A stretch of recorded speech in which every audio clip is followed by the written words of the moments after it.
최경영의 최강 시사.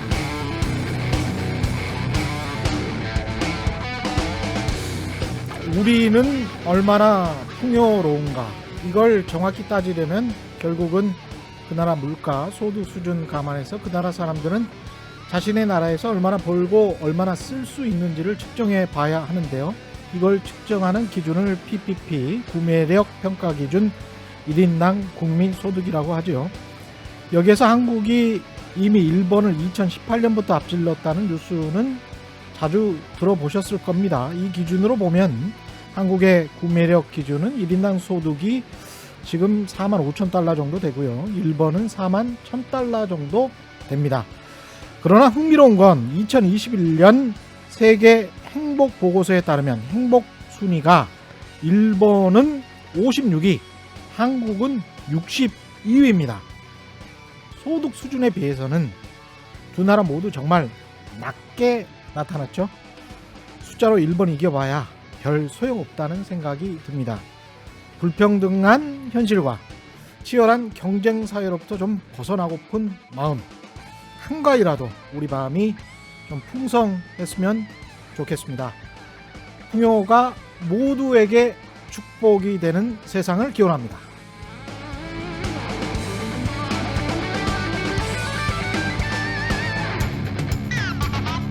네, 2021년 9월 21일 최경영의 최강시사 출발합니다. 저는 KBS 최경영 기자고요. 어제에 이어서 최경영의 최강시사 1부, 오늘은 추석 특집 4%쇼. 어제 거시경제 이야기 잘 들으셨죠? 오늘은 좀 더 실질적인 이야기입니다. 부동산과 주식 이야기 꾸며가겠습니다. 오늘도 이정우 전 리서치 센터장 나오셨고요. 안녕하십니까? 예, 안녕하세요. 홍춘욱 EAR 리서치 대표 나오셨습니다. 안녕하십니까? 네, 안녕하세요. 예, 서영수 김증권 이사님 나오셨습니다. 안녕하십니까? 예, 안녕하세요. 서영수입니다. 예, 명절에 가족들이 모일 수 있는 명절이었는지는 모르겠습니다만 지금 현재 지금 상황이, 예, 아무래도 부동산 이야기는 계속 어쩔 수가 없는 것 같아요. 가계 자산의 80%가 부동산이니까. 예. 뭐 어떻게 하겠습니까? 부동산은 지금 현재 상황은 고점이다 아니다, 뭐 앞으로 어떻게 될 거다, 여러 가지 논란이 있는데요.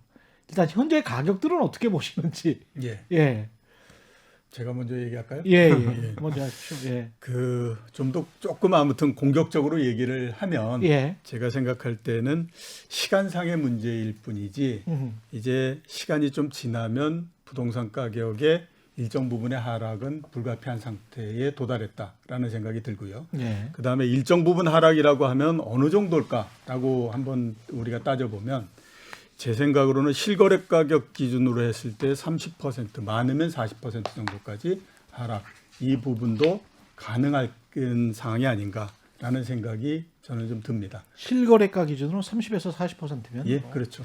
10억짜리가 7억이나 6억, 예, 이런 정도 될 수 있다라고 봐야 예. 되죠. 20억짜리는 뭐 그렇게 예. 되는 거고요. 그러니까 그 왜 2011년도서부터 한 2014년도까지 한 2년 반 동안에 걸쳐서 부동산 가격이 떨어졌을 때가 있거든요. 예. 그때의 서울 지역 기준으로 해서 아파트 가격이 한 7.8% 정도 하락을 했었는데, 실제적으로 가격의 하락은 그러니까 이제 그 호가 뭐 이렇게 해서 전부 다 따지면 그때가 한 30% 정도 됐었습니다. 그건 뭐 강남 3구도 마찬가지였고요. 예. 그 다음에 또 92년도, 91년도 이때에 이제 부동산 가격이 떨어졌었는데, 그 당시에는 한 15% 정도 내려갔거든요.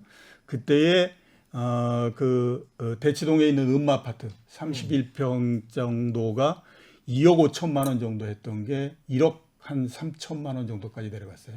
예. 그러면 역시 마찬가지로 보면 40% 이렇게 정도 넘게 하락을 하지 않습니까? 그러니까 그런 정도의 하락은 시간이 지나면 좀 있을 수 있지 않을까라는 생각을 저는 하고 있습니다. 다른 분들은 어떻게 생각하십니까? 고점 논쟁과 그 다음에 하락은 시간이 지나면 어쩔 수 없이 불가피하다, 뭐 이렇게 말씀하셨고요. 홍춘욱 박사님.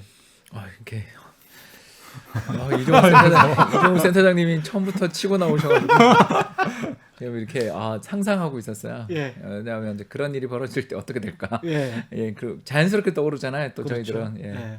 아 은행주는 힘들겠다 이런 생각도 들고요. 예. 빚을 지지 말아야 되겠다. 뭐 이런 생각. 네, 서영수 이사가 갑자기 걱정됐죠. 실제로 그렇게 떨어져도 예. 지금 우리가 상상하면 굉장히 큰 일이 벌어질 것 같잖아요. 예. 근데 그렇게 떨어져도 또 대부분 그냥 그렇게 삽니다. 근데 이 가격이 어떻게 보면은 제가 어렴풋이 기억하는 대단지 아파트들 서울의 랜드마크 아파트 단지들의 2017년도 가격 정도 되는 것 같습니다. 맞습니다. 40% 하락한. 네, 예, 정확히. 그렇죠. 예. 예. 예. 일단 저는 이 의견에 반대 의견이고요. 예. 반대 의견이고. 예, 그러니까 예. 반대라기보다 예. 이게 시간 문제지만 금방 조정을 받게 될 거다라고 말씀하신 거에 그 뒷배경에 대해서 제가 뭐 공감하지 않는다라는 게 아니고요. 일단 저는 아무리 이 증권업계를 좀 떠났지만 연구소를 차리고 있지만 예. 아무래도 우리나라는 모멘텀이 중요하더라고요. 모멘텀이 모멘텀이 중요하다. 뭐냐면 이게 이제 가격의 변화 방향이죠. 음. 그러니까 변화하는 힘, 뭐 이렇게 우리가 볼 수 있는데 지금 우리나라의 이 부동산을 이 모양으로 만든, 그러니까 지금 제가 생각해도 2017년, 2018년 정도 가격은 비싸긴 해도 뭐 이 정도면 괜찮다 정도 가격이었던 것 같아요, 솔직히. 돌이켜 보면. 예, 왜 그러냐면 예. 이제 그게 이제 주택 구입 부담 지수라는 게 있는데 이게 예. 별거 아닙니다. 이게 그 DSR 예. 추정한 거예요. 그래서 DSR에 대해서는 좀 이따 서영수 이사가 더 잘 설명해 줄 거고요. 아무튼간에 DSR 기준으로 이렇게 25%면 적정이다. 그렇게 예. 보는 거예요. 그러니까 괜찮죠. 25%면 예를 들어서 내 100만 원 월급 받는 것 중에 주거비로, 왜냐하면 전세를 우리가 생각하던 자가를 사든 뭐 한 25만 원 낸다. 물론 부담은 되지만 이 정도는 우리가 이 먼 미래 이게 내 집이 된다. 이렇게 살면서 저축이라고 생각하면 그렇죠. 참을 만한데 예. 지난 6월 말 현재 서울이 이제 그게 얼마까지 왔냐면 40이 넘었어요. 아, 40이에요? 예, 40이 넘어서 지금 44인가 아마 그럴 겁니다. 그러니까 100만 원 벌어서 44만 원을 이자 및 원리금에 갚아야 돼요. 야, 이건 자칫 잘못하면 엄청나네요. 예, 그러니까 맞벌이 부부가 예. 한 명 실직하면 예. 또는 이금융권에 돈을 빌렸는데 이자율이 갑자기 급등하거나 또는 만기 연장이 안 되면 생각만 해도 막 땀이 나는 거죠. 그렇죠. 그렇죠.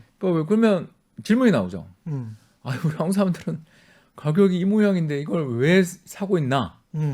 이 질문을 저는 해야 된다고 생각하는 거죠. 왜 사고 있나? 예, 그러니까 비싼 거 동의. 그리고 2017년이 그 서울이 120 정도였어요, 그게. 지금 얼마면 180 가까이 왔거든요. 그러니까 이게 얼마가 올랐냐면 60% 포인트가 오른 거예요. 그러니까 가격 비율로 생각해 보면 40% 오른 거죠. 그러니까 지금 방금 이종호 센터장님 조정받는 그 가격이 딱 나와요. 그래서 이종호 센터장님 보시기에 그 가격이 적정이다라는 거에 대해서 경제 분석가가 동의하지 않을 수가 없는 게 팩트로 때리셨거든요. 예. 그렇기 때문에 동의.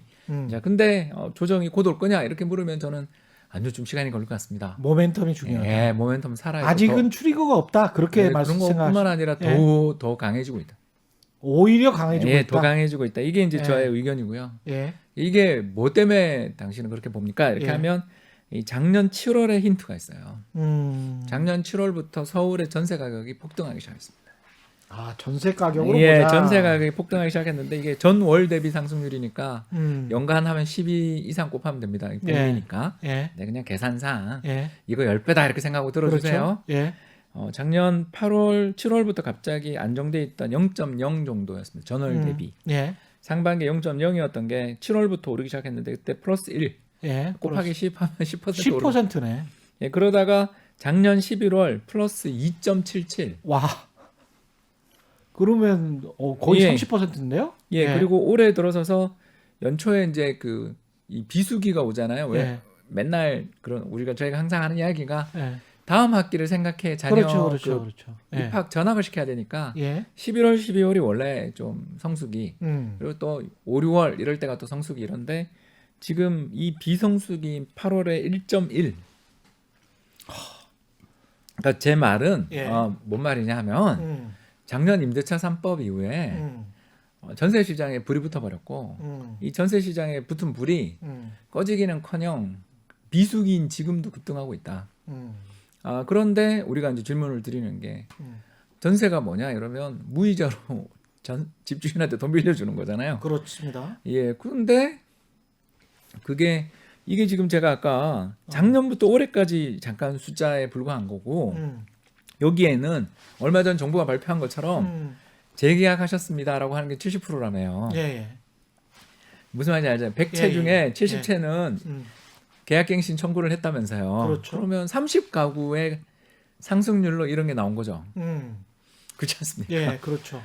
그러니까 그러면 그 가구들의 4년 후 또는 뭐 2년 후 플러스 2년 후. 예, 그러니까 그때는- 작년에 계약갱신을 쓰신 분들은 그때는 지금 어떻게 밤에 할 잠이 거냐. 오겠냐 이거죠. 예. 이게 그러니까 서울이 작년에 전세가 얼마 올랐냐면 12%, 올해는 7월까지 한 9% 올랐거든요.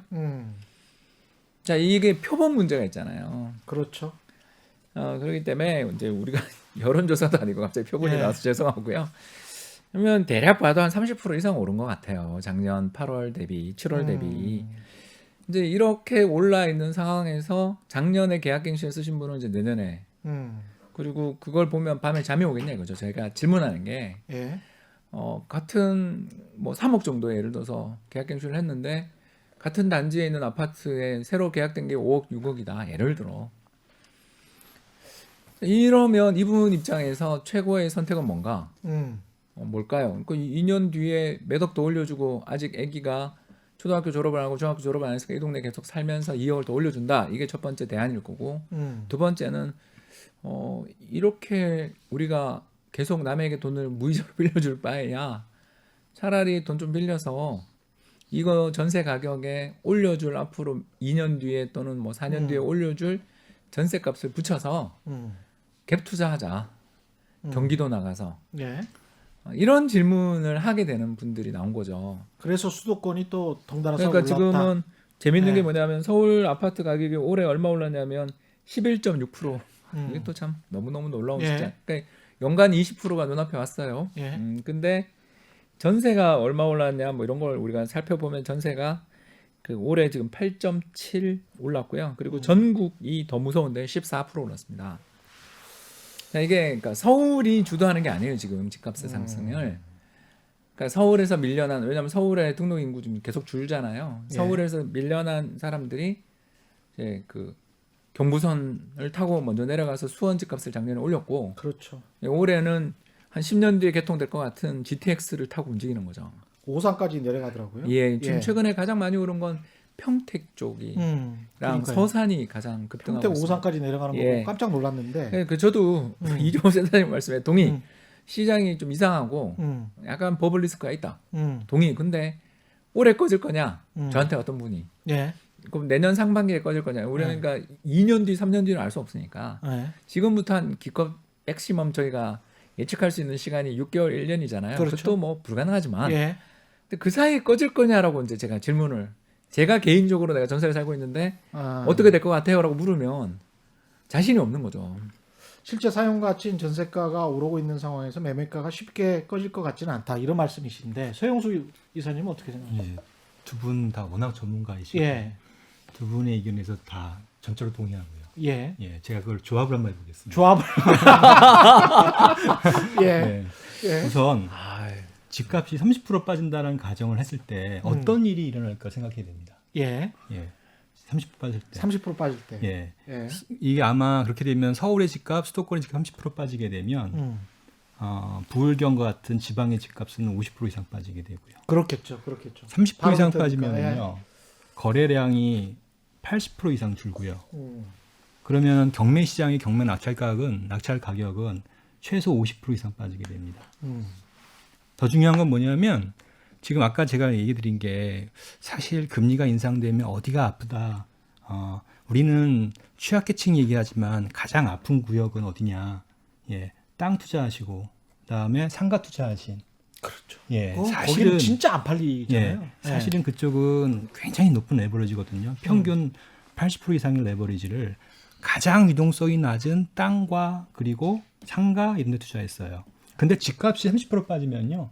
이거는 그냥 스탑이에요. 예. 이 자산이 얼마냐. 여기에 대출된 대출 자금이 얼마냐. 이거는 은행과 생각보다는 덜 연관관계가 있어요. 대부분 다 비은행이에요. 예. 비은행. 다 비은행이에요. 그러니까 저축은행, 신협, 카드 뭐 이런 데인가요?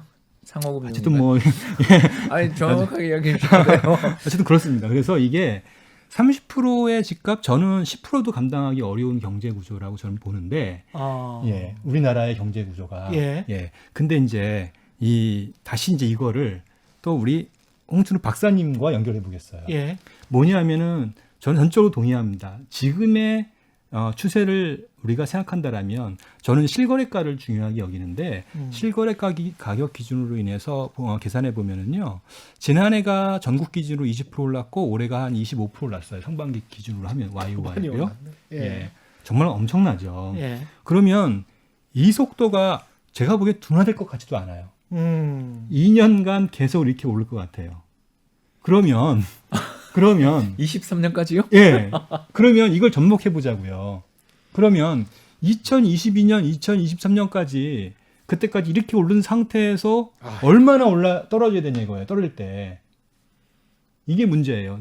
그거를 다시 부채로 연결시키면은 이게 감당이 안 되는 부채예요. 이게 감당이 안 되는데 그렇게 예. 되면. 그러니까 이게 쉽게 말하면 한 5년 전 가격이 10억이었는데 지금 20억이 됐단 말이죠. 그렇죠. 근데 그런 속도로 2023년까지 또 올라버리면 그게 35억에서 40억이 된다는 이야기잖아요. 시장은 그냥 놔두면은 관성위에서 그냥 갈 것 같은데 예. 이렇게 됐을 때 지금 말씀하신 걸 접목해 버리면 이게 30이 아니라 50% 빠진다는 얘기예요. 50% 60% 빠진다는 얘기인데 그거를 제가 말씀드리는 건 10%도 감당하기 어려운데 그건 제약인데. 예. 그거를 지금 어떻게 할 거냐. 예. 이거에 대한 답이 필요해요. 어떻게 할 거냐도 중요하지만 이 질문 서영수 이사님 전공이시니까 네. 상가 오피스텔 쪽에서 아까 그 레버리지를 그렇게 쓴다고 했지 않습니까? 비저축은행 쪽으로. 그렇죠. 그쪽에서 뭔가 특히 자영업이 안 좋기 때문에 우리가 지난 시간에 이야기를 했지만 그쪽에서 뭔가 폐업을 하면서 나타나는 그런 것 때문에 그 부동산 시장이 상가 오피스 시장의 몰락까지는 아닐 수도 있겠습니다만 하여간 가격의 큰 폭의 하락으로 주택시장까지 영향을 줄 가능성 그러면서 전반적으로 안 좋아질 가능성 거기에 관해서는 어떻게 생각하세요? 충분히 가능성이 있는데요. 그런 네. 시나리오로 연결되는 게 아니라요. 예. 일반적으로 이미 이제 공실률은 거의 10%에서 많게는 15%까지 올라와 있어요. 상가는? 예, 상가 예. 공실률 기준으로는요. 그래서 이런 펀더멘털 측면에서의 변화는 크게 중요하지 않습니다. 중요한 거는 은행의 대출 태도입니다. 은행의 어쨌든 대출 금리가 태도? 올라가게 되면 결국에는 대출을 회수하려고 할 의지가 강해지거든요. 예. 그럼 대출을 회수하려고 할 때 이분들이 대부분 우리나라의 중요한 자산가이다 보니까 유동성이 떨어지는 이 상가나 땅을 매도하기보다는 아무래도 집을 매도할 가능성이 높아요. 아 저거는 일단 안 팔리니까. 안 팔리니까. 그리고 팔게 되면 큰 손실을 볼 수 있는 기대 손실이 굉장히 크거든요. 그렇죠. 아무래도. 예. 예, 그러다 보니까 집을 팔 여지는 있어요. 근데 그렇게 이제 되면 매물이 많이 나오겠네요. 예. 그게 거꾸로 얘기하면 제가 얘기했잖아요. 맨 처음에 얘기할 때 어제 얘기할 때 금리 인상에 영향을 누가 많이 미치냐. 결국에는 금리 인상을 미치는 영향이 그쪽의 계층인데 이렇게 되면은 또다시 집값 하락으로 연결되면서 이 그동안 계속 올라갔던 집값이 갑자기 떨어질 이슈가 생길 수 있어요. 그래서 금리 인상이 정책 당국 입장에서는 굉장히 부담스러운 사안입니다. 양날의 겁이네요. 네. 예. 글쎄, 우리가 이렇게 한번 생각해 볼 필요가 있습니다. 연초에 삼성전자 주가가 막 9만 원을 올라가고 이럴 때 예. 10만 많은 뭐 거의 이제 10만 원을 바라보고 이럴 예. 때 많은 그 전문가들, 특히 이제 반도체를 담당하고 그러는 전문가들이 어떤 얘기를 했을까라는 걸 한번 우리가 살펴볼 필요가 있는데요. 그 당시 이런 얘기 많이 했죠. 반도체 빅사이클. 그래서 그렇습니다. 2025년도까지 반도체는 엄청난 호황을 계속해서 누리기 때문에 주가가 올라가는 거 별 문제 없고 뭐 이런 얘기를 합니다. 10만 원 당연. 예, 그렇죠. 그래 그때 제가 가장 의문이 들었던 게 뭐냐면 그래 빅사이클 얘기들 하는데 실제로 정말 그래? 이런 얘기들을 저는 수도 없이 많이 물어봤거든요. 예. 왜냐하면 빅사이클이 진짜 있다라고 하게 되면 가격이 이렇게 가지 않아. 이런 얘기를 했었어요. 예. 근데 그리고 나서 주가가 떨어지니까 지금 그 얘기가 별로 이렇게 많지 않지 않습니까? 그렇죠. 지금은 예. 보면 부동산 가격이라고 하는 것이 올라가기 때문에 우리가 굉장히 상상을 많이 발휘해서 이게 이렇게 돼서 올라가고 이렇게 돼서 이렇게 하고 그다음에 이제 지금의 가격의 상승을 막을 수 있는 것들은 아무런 요인들이 없고 지금 뭐 엄청나게 많은 공급 부족이 있고 이런 얘기를 하는 거죠. 근데 그걸 그때 따져보면 당연히 지금 보면 그 얘기가 맞을 수 있어? 이런 얘기가 할 수 있을 뿐만 아니라요. 예. 자, 따져보면요. 8월 달에 서울시 전체에서 아파트가 몇 채가 거래됐냐면 3,600채 정도가 거래가 됐습니다. 그러면 그걸 평균 10억 정도 한다라고 따지면 3조 6천억 정도 되는 거잖아요. 예. 그리고 평균적으로 봤을 때 월에 4,000채 정도가 거래가 되는 거거든요. 그러면 4조 정도가 되는 겁니다. 거래 대금이. 삼성전자가 하루 거래 대금이 얼마냐면 2조예요. 그러면 서울시 내에 있는 모든 아파트가 한 달 동안에 거래되는 금액이 삼성전자 이틀 동안 거래되는 것 정도밖에 안 되는 거죠. 그만큼 보게 되면 층이 굉장히 얇아요. 층이 얇기 때문에 지금처럼 가격이 굉장히 급등을 할 수 있는 거예요. 아. 근데 그거는 거꾸로 놓고 생각하면 그러네. 아, 상황이 바뀌었다. 이제 그 가격이 꺾인 것 같다라고 생각하면요. 그 다음서부터는 먼저 내는 사람이 임자잖아요. 그렇죠. 그러면 그 하락이라고 하는 것이 엄청난 빠른 속도로 쏜다라고 하는 거죠. 그렇기 때문에 우리가 지금 올라가는 상황에서 생각해 보면 이 상상이 안 되지만 이 상황이 바뀌게 되면 완전히 다른 형태가 되는 거고요. 예. 그 다음에 이제 그 좀 전에 우리 서 이사님 말씀하셨던 것처럼 이렇게 그래서 10%만 내려가도 상당히 재앙이 되고 이런 얘기 굉장히 하지 않습니까? 그거는 그런 재앙을 만든 사람이 안아야 될 이 부분이고 숙명이다. 어쩔 수 그렇죠. 없다. 그다음에 정부 입장에서는 어떻게 그걸 해야 되냐? 여기에서 더 문제가 벌어지지 않게 만들어져야 되는 것이 정책의 목표인 거죠. 예. 그렇기 때문에 정부가 최근에 이제 하는 거 보면 금리도 인상하고 대출도 억제하고 뭐 이런 형태로서 가는 거잖아요. 정부는 지금 어떤 생각을 하고 있냐? 이런 정책을 통해서 가격을 상승하는 걸 막아야 된다라고 하는 것도 있지만 또 하나 뭐냐면 지금의 각을 그대로 보면 요게 그대로 계속됐다라고 하면 이건 금융위기 난다. 예. 이 생각을 하는 거예요. 그러면 금융위기가 만약에 난다라고 했을 때 우리가 어떻게 대처를 해야 될 것이냐. 금융위기의 형태가 두 가지잖아요. 하나는 미국이 2008년도 금융위기 났을 때처럼 완전히 나라가 난리가 나버리는 경우가 하나 있고 예. 예. 그다음에 우리나라의 2003년도에 카드채 났던 것처럼 그래도 크게 타격을 주지 않고 넘어갔던 경우가 있거든요. 정부가 지금 이 생각하고 있는 부분들은 요 각도대로 잘못되게 되면 이거 금융위기가 나는데 그게 난다고 하더라도 2003년과 같이 우리가 막을 수 있는 정도로서 지금 정책이 들어가야 된다라고 하는 쪽으로서 지금 가고 있는 거예요. 그렇기 때문에 그 개인적으로 그렇게 되는 부분들은 어차피 그 투기를 벌려서 본인들의 욕구를 채우려고 했던 사람들이 안아야 되는 문제고 예. 정부나 그 중앙은행 전체로 봤을 때는 이게 국민 경제 전체적으로 큰 타격을 주지 않아야 된다라고 하는 것 때문에 예. 지금 금리 인상이나 이런 것들을 계속하고 있는 그런 입장이라고 봐야 되는 거죠. 아, 이게 참 대선 시기랑 복잡하게 얽히면서 사실은 집값 문제는 경제학의 문제라기보다는 정치, 사회, 경제학 이럴 수밖에 없는 거 아니에요? 예, 그렇죠? 그렇기 때문에 제가 예. 봤을 때 문제가 되는 게 뭐냐면 예. 우리나라도 가격이 오르는 것 같지만요. 예. 미국이 18.6% 올랐습니다. 그렇죠. 예. 이게 미국이 부동산에 대한 통계를 낸 이후로 가장 높은 수준의 상승을 한 거거든요. 그리고 금융위기 이전에 가격이 가장 높았을 때가 2006년인데 그거에 비해서 지금 40%가 더 올라간 상태예요. 예. 그러니까 지금서부터 미국 정부도 어떤 이 압박을 받냐면 야 이거 이대로 했다가는 이거 큰일 난다. 예. 그 다음에 난 진짜 괴로워서 못 살겠다. 그러니까 어떤 형태로든지 부동산을 잡아줘야 되는 거 아니냐 이런 얘기를 하게 되는 거거든요. 예. 이게 미국 정부만 그렇겠습니까? 다른 유럽에 있는 정부들도 다 마찬가지거든요. 그렇죠. 그러니까 이제서부터는 어제 제가 말씀드렸던 것처럼 예. 진짜 멋있게 어음 떼가면서 다 했었는데 그 어음이 이제 돌아오는 거예요. 그러니까 그거를 결제를 해야 되기 때문에 이제부터 모든 나라 정부들이 부동산에 대해서 굉장히 신경을 쓸 수밖에 없는 그런 상태가 됐다고 그렇죠. 합니다. 근데 이제 부동산의 정치, 경제, 사회학이라고 제가 말씀을 드린 거는 모든 금융위기의 바로 직전을 보면 빚을 굉장히 과다하게 쥐고 있는 채무자가 예. 오히려 칼자루를 쥐는 것 같은 인상을 받게 되거든요. 그게 이제 엄청나게 큰 대기업이건 골드만삭스 같은 그런 뭐 투자 은행이건 또는 유권자들이건 간에. 예. 근데 한국은 지금 유권자들의 문제란 말이죠. 이게 유주택자 유권자들의 문제인데 정치의 시즌이 다가왔고 대선이 있고 대선 다음에 분명히 지금의 문법과는 전혀 다른 문제. 부동산 가격이 을 어떻게 잡아야 되는가의 문제로 분명히 화두가 바뀔 것 같단 말이죠. 그런 측면에서도 조금 말씀을 좀 해주시면 좋을 것 같아요. 네, 일단 예. 제가 먼저 포문을 열자면 예.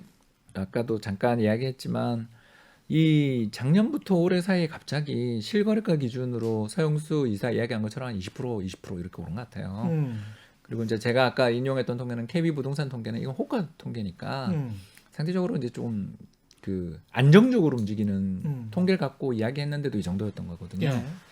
그래서 실제 우리가 느끼는 체감 주택 가격은 더 올랐어요.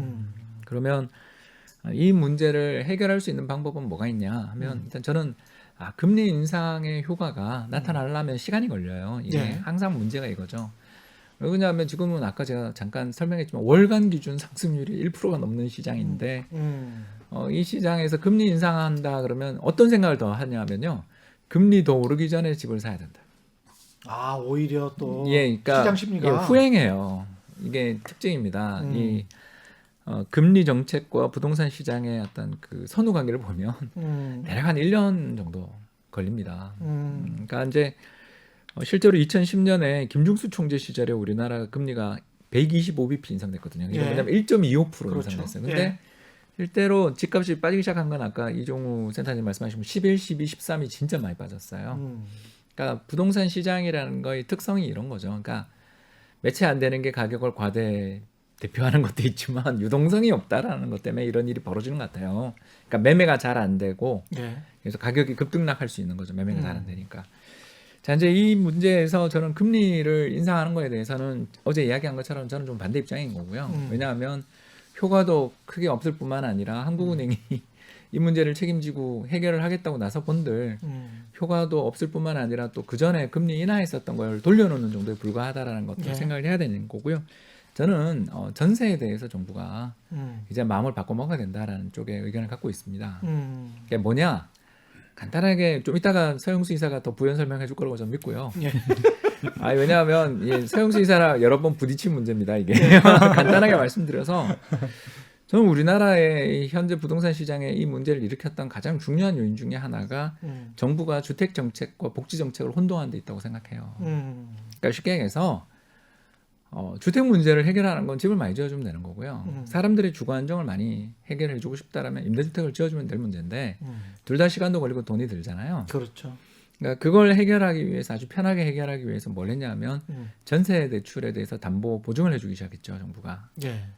그래서 지금 전세 대출이 전년 동기 대비해서 5대 은행 14% 올랐다라고 통계가 나오는데 그렇죠. 아까 했던 그 전세 가격 상승하는 거랑 비슷하죠. 그렇습니다. 그러니까 이 유동성을 누가 주기 때문에 전세를 더 주고 사겠다고 나올 수 있는 거예요. 그게 이명박 정부 때부터 그랬었나요? 네, 전세대출 시작한 게? 아무튼 예. 그 자세한 경위는 예. 우리 서영수 이사가 지금 이야기하려고 준비하고 있으니까 제가 조금만 그냥 짧게 예. 요약을 하자면 전세가 작년부터 올해 사이에 우리나라 주택 시장의 가장 큰 특징은 예. 죄송합니다.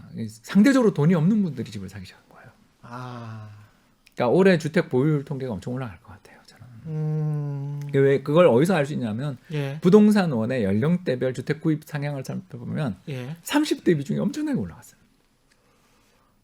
그게 오히려 끝물이라는 시그널 아니에요? 아니 무섭다는 거죠. 작년부터 이러니까 예. 2년째 지금 예. 2년은 안 되지만 만 1년 넘게 지금 이러고 있으니까. 예. 그러면 그 유동성의 근원은 어디냐? 물론 요새 정부가 다 LTV, DTI 규제를 다 하고 있는데 그 돈은 어디서 나온 거냐? 결국 저는 전세자금 대출 같아요. 왜 갭 투자를 만들어 준 거잖아요. 이게. 서영수 이사님 맞습니까? 예, 그래서 조금 더 숫자로 얘기 드리면 예. 예, 2020 어떻게 참으셨는지 모르겠어요. 그러게요, 제 전문인데. 2015년부터 2020년까지 양 럼썸으로 하면요. 예. 전세 자금 대출이 300%가 증가했는데 300%? 전세 가격은 30%가 증가했어요. 예. 그러면 나머지 어쨌든 전세에 대한 대출의 접근성이 확대가 돼서 이용자가 실수요자가 늘었다. 그렇게 가정을 한다 하더라도 상당수의 자금은 어쨌든 투기 자금으로 이용되었다. 그게 주식이든 부동산이든 비트코인이든 중요한 자금의 원천이 되었다. 예. 특히 중요한 거는 이 사람들은 어찌 보면은 참 뭐 이게 좋다 나쁘다 이게 논란을 가질 수 있지만 중요한 건 뭐냐면 20, 30대의 계층은 과거에는 금융의 혜택을 전혀 못 받았거든요. 예. 대출을 받지 못했던 계층이 대출을 받기 시작하면서 본격적으로 모든 자산 투자, 소비 모든 부분에 주요 계층으로 부상했다는 거예요. 이게 이제 문제의 핵심인데 그러면서 모든 것들을 다 이렇게 버블로 만들어 놨는데 예. 다시 이걸 줄이자니 이게 굉장히 큰 딜레마인 거죠. 서민들의 주거 안정에 그렇죠. 그동안 해놓은 게 이거밖에 없다 보니 다시 고백을 하기가 굉장히 어려운 상황에 놓여 있는 예. 거죠. 아니 그러면 지금 말씀하시는 이야기를 듣고 보면 신용이든 뭐 전세자금 대출이든 그거를 생계자금이나 전세자금으로 쓰지를 않고 주식 투자나 다른 쪽에 돈이 꼬리표가 없으니까요. 그렇죠. 예, 그렇죠. 예. 그거 썼을 가능성 그게 뭐 몇 퍼센트가 될지는 모르겠습니다만은 상당 부분이 쓰여질 가능성이 있다. 그러면 부동산 가격의 등락 또는 하락과 더불어서 주식 시장이나 다른 자산 시장의 거품도 빠질 가능성이 높네. 그래서 정부가 지금 금융위원장이 바뀌셨잖아요. 예. 바뀌어서 이번에 이제 5대 금융 이제 그 금융회사 지주회사에 예. 회장님들 불러 이제 모아서 이렇게 이제 미팅을 했습니다. 그래서 간담회를 갖고 그 결과를 발표를 했어요. 예. 굉장히 어찌 보면은 충격적인 그런 결과를 냈는데 음. 내용은 뭐냐면 금리, 수수료, 배당에 대해서 더 이상 이제 금융당국에서 규제를 하지 않겠다. 오? 예, 자율적으로 최대한 하겠다라는 얘기를 했고요. 예. 은행주 사야 되네요. 그러면. 예. 반대로 예. 뭐냐면 은행에게 예. 가계부채 관리에 만전을 기해라. 이렇게 얘기했어요. 반대로. 예. 그러니까 부채를 줄이는 방법은 우리가 이제 알아야 될 게 뭐냐면 예. 대출의 수요는 세 가지가 있습니다. 우리가 예. 보통 두 개만 생각하는데 세 가지가 있습니다. 뭐냐면 투기 수요가 하나 있고요. 예. 두 번째는 실수요가 있잖아요. 그렇죠. 진짜 실수요요. 예. 근데 하나가 또 하나 있습니다. 가짜 실수요. 가수요. 예, 가짜 실수요. 그러니까 내가 1억을 받을 만한 그거를 내가 갚을 능력이 있고 내가 감내할 수 있는 대출 규모인데 지금 보니까 2억을 빌려주는 거예요. 예. 그러면 일단 땡겨놓고 보는 거죠. 그렇죠. 예. 세 가지로 나눠지거든요. 예. 근데 이 가운데 있는 맨 마지막에는 가짜 실수요에 대해서는 사람들이 생각을 안 했던 거예요. 그러네. 예. 투기 수요만 얘기했던 거거든요. 일단 돈값이 싸니까. 돈값이 싸니까 이게 같이 한꺼번에 는 거예요. 그러다 보니까 실제 실수요자들이 피해를 보는 이런 양상이 나타난 거거든요. 그러면 이거를 어떻게 발라낼 거냐 이게 이제 문제인데 예. 정부가 개입해서 이걸 발라낼 방법이 없습니다. 그래서 돈에 꼬리표가 없어서. 예, 꼬리표도 없고요. 예. 그럼 결국엔 누구한테 넘길까요?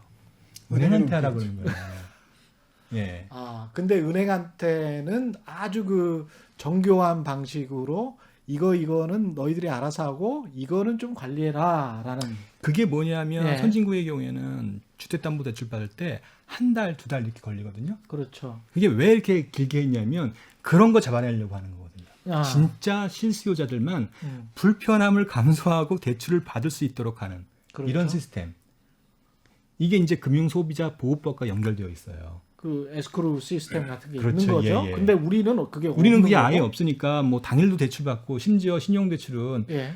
3분 만에 대출을 받을 수 있으니 그 돈으로 예. 얼마든지 내가 미리 준비해 놓고 예. 무엇을 할 수가 있잖아요. 저거 사야 돼, 저 종목 사야 돼, 뭐 이러면서. 우리 예. 공모주 청약이 있으면 예. 돈이 쫙 그쪽으로 모이잖아요. 이런 일이라는 게 선진국에서는 미국 같은 나라에서 있을 수가 없어요. 돈이 그러니까 막 싹 쏠렸다가 싹 빠졌다가 쉽게 그럴 수가 있는 거네요. 우리는 그게 그것도 가능하고요. 빌린 돈으로. 예, 우리는 그게 가능하고 선진국은 그게 불가능합니다.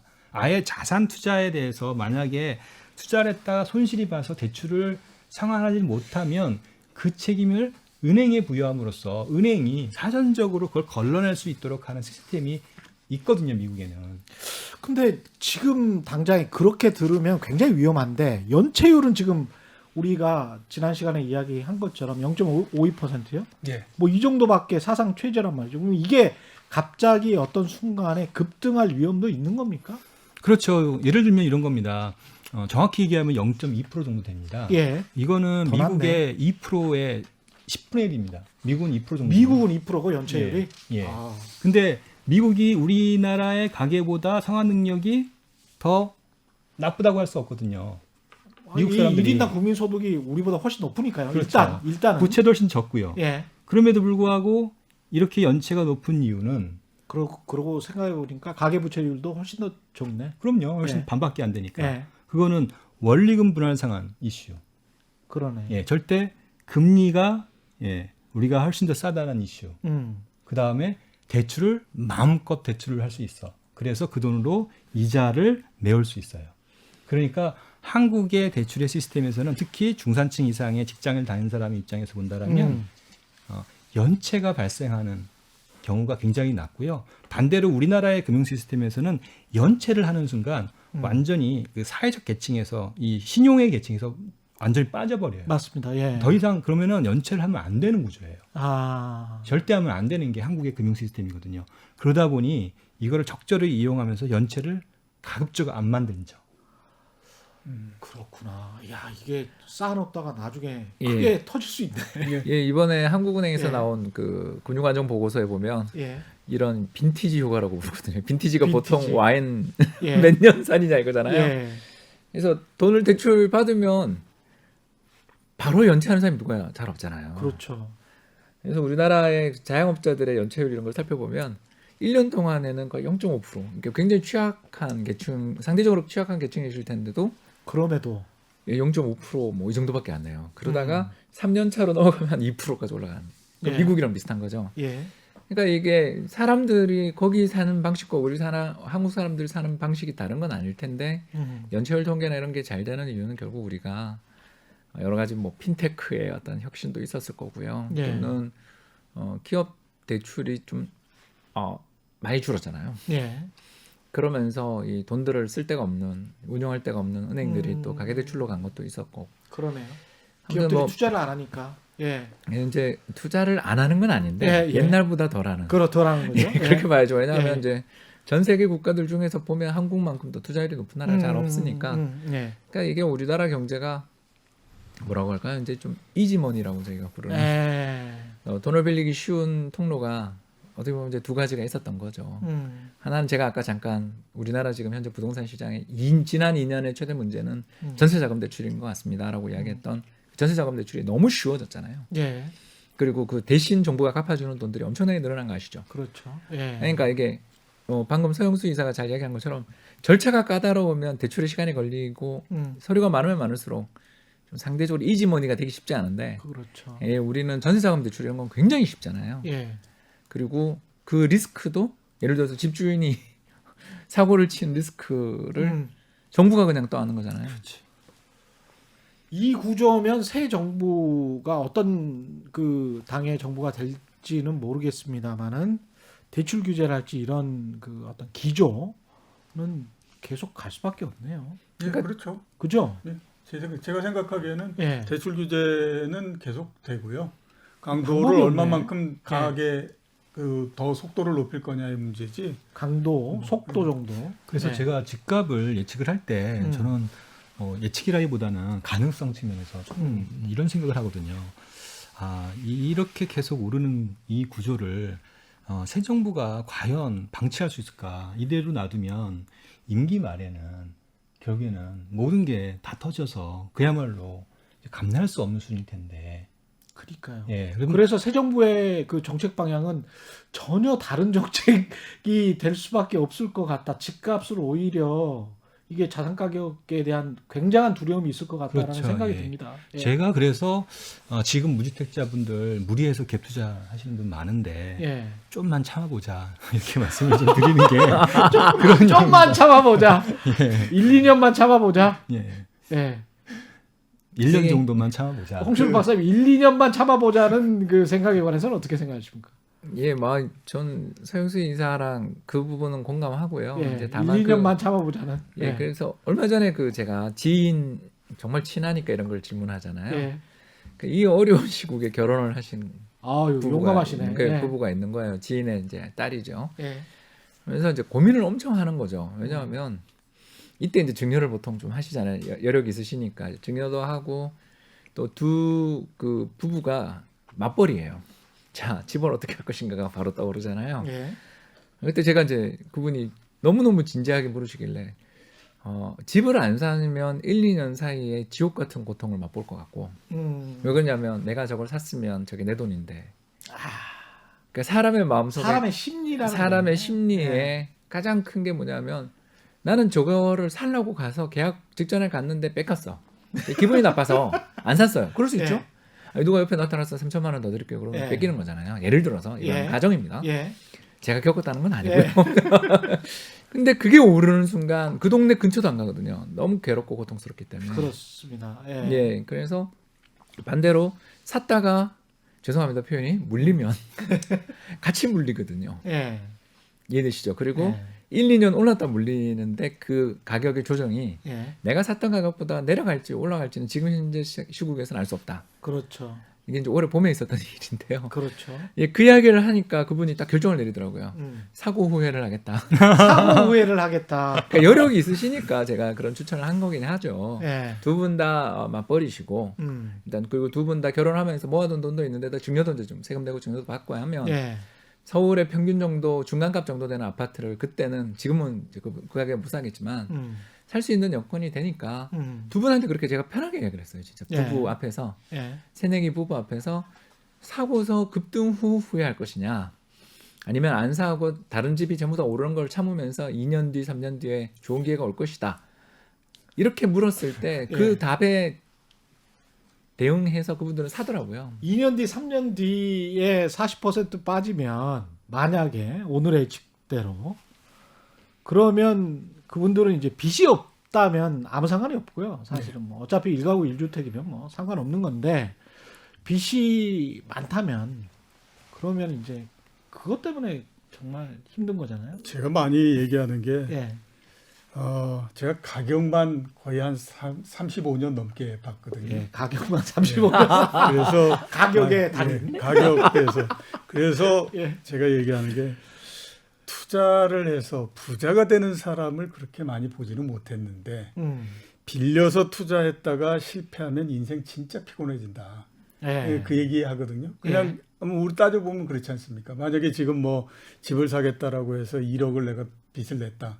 그랬는데 가격이 떨어져서 1억은 전부 다 아무튼 뭐 공중으로 뜬 상태로서 가격은 굉장히 빠져버렸다. 예. 근데 그 1억을 보통의 사람들이 갚으려면요. 시간 굉장히 많이 걸립니다. 그렇죠. 그러니까 뭐 보통의 뭐 한 7, 8천 정도의 연봉 이렇게 가면요. 그 1억을 갚으려면 제가 봤을 때는 10년 훨씬 더 넘게 걸립니다. 그러면 10년 넘는 동안에 항상 그 생각을 하면서 엄청난 짜증을 낼 수밖에 없는 그런 상태가 되잖아요. 예. 그러니까 이게 잘 판단을 해야 되는데 또다시 한번 말씀드리지만 제가 35년 넘게 가격을 봤던 입장에서 제일 무서운 게 뭐냐. 예. 정책 그다음에 무슨 뭐 그 수요가 너무 많아서 공급이 부족해서 이런 것들은 제가 봤을 때 마이너한 변수고요.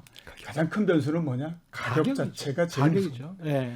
그러니까 가격이 높아지게 되면요. 그 다음서부터는 어떤 것도 통하지 않게 될 뿐만 아니라 그 다음서부터는 약간만 탁 건드려도 그냥 줄줄줄줄 내려가 버리는데 이건 방법이 없어요. 나중에 가면 이 하락을 어떤 방법을 가지고도 막을 수 없는 형태가 돼버리거든요. 주식시장도 똑같은. 그렇기 때문에 제가 계속 말씀드리는 게 뭐냐면 예. 지금의 상황으로 이 상황이 바뀌어서 떨어지고 그러는 거를 상상하지 마라. 예. 그때는 완전히 세상이 달라지기 때문에 지금에 가지고 있는 논리를 가지고 얘기하는 거에 10배, 20배를 곱한다고 하더라도 그거에 대처하지 못한다. 이런 얘기 드리거든요. 그런 것들이 제가 봤을 때 좀 팁이 되지 않을까라는 신이 만든 시간의 변화를 우리가 3차원적인 인간이 쫓아가기가 참 힘듭니다. 제가 예. 데이터를 하나 좀 얘기 드릴게요. 그러니까 예. 이제 마지막입니다. 지금 예, 2분 그래요? 남았습니다. 예. 무리하지 않고 이제 여력이 있는 분이 없는 사람이 사는 거에 대해서는 뭐 전혀 문제가 안 될 것 같고요. 예. 근데 이제 데이터가 어떤 상황이냐면 서울 기준으로 얘기하면 지금 갭 투자가 전체 거래에 차지하는 비중이 50%가 넘는다고 하는데 요거는 공식적인 거고요. 이거는 이제 내가 갭 투자 하겠소 하라는 데이터고 갭 투자 안 하겠소 하는데 갭 투자인 사람들도 있거든요. 아까 가짜 수요. 가지. 네, 그러니까 신고는 예. 갭 투자가 아니야 하지만 사실상 갭 투자인 사람이 그렇죠. 있어요. 예. 요거까지 합치면 70%가 넘어요. 지금 전체 거래. 예. 그리고 이 갭 투자의 3분의 2가 무주택자거든요, 지금. 그러면 이게 이제 갭 투자 하시는 분들의 레버리지는 기본적으로 60%의 전세 가격 비율에 전세 그렇죠. 가율이 60에 70이니까요. 예. 거기에 신용에 전세 보증금 끼면 80% 이렇게 사는 건데 그렇죠. 이거는 집값이 10% 20% 빠지면 감당이 안 되는 상황이거든요. 그러면 그 미국 말로 이제 언더워터가 그렇죠. 되는 거죠. 예. 그러니까 적어도 이런 형태의 투자가 지금 진행되고 있는 부분에 대해서는 좀 자제를 하는 게 저는 맞지 않나. 그래서 제가 많이 얘기하는 게 예. 뭐 삼성전자 투자해서 깡통 차봤어? 이 얘기 그 하는 거거든요. 그러니까 똑같아요. 예. 그러니까 이렇게 레버리지가 자꾸 그 되게 되면 예. 나중에 되면 주택 가지고 깡통 찰 수 있기 때문에 조심해야 된다는 거예요. 아, 너무 재밌었습니다. 예, 제가 서울 기준으로 얘기한 겁니다. 예. 예. 홍신호 박사님, 아니 더- 재밌었습니다. 예, KBS 1라디오 최경영의 최강시사 추석 특집 4프로 쇼였습니다. 자주 했으면 좋겠네요. 예. 이종욱 이카노미스트, 홍춘욱 EAR 리서치 대표, 서영수 키움증권 전문이사님 나왔습니다. 고맙습니다. 예, 감사합니다. 예, KBS 1라디오 최경영의 최강시사 1부는 여기까지고요. 잠시 후 2부에서는 시네마 뉴스 천국 진행됩니다.